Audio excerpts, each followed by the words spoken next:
Hey folks, I'm glad to announce my latest complete workflow course called Iceland Highlands.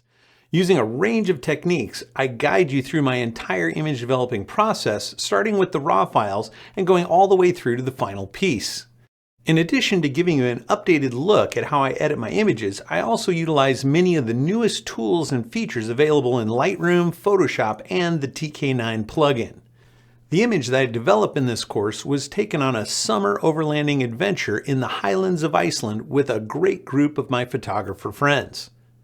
The course is organized into 9 chapters and includes over 3 hours of instruction as well as the raw files so that you can practice along with me. I cover my camera settings and the raw file information and explain why each frame was captured the way it was, from the reason for using a polarizer to my choices to blend multiple frames. I begin in Lightroom with making initial raw adjustments for setting the white balance, making tonal shifts, removing noise, and synchronizing adjustments across the frames.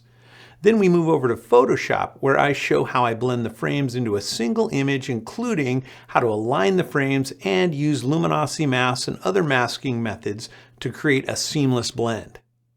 With the blend complete, I move on to image cleanup, correcting lens distortion, and even adding a bit more space in the sky. Then using tools including object selection, the lasso tools, and features in the TK9 plugin, I show how I pre-make masks that I think I'll need for the developing portion. And finally, I explain my creative vision for the image and take you through the creative developing steps to get there.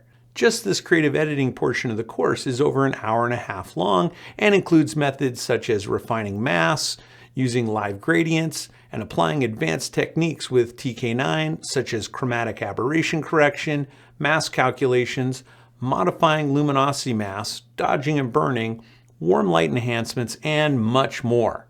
I think you'll get a lot out of this tutorial.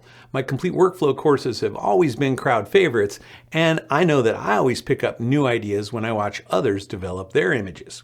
So I hope the look inside my complete workflow in this course will allow you to add new concepts and skills to your photo editing as well.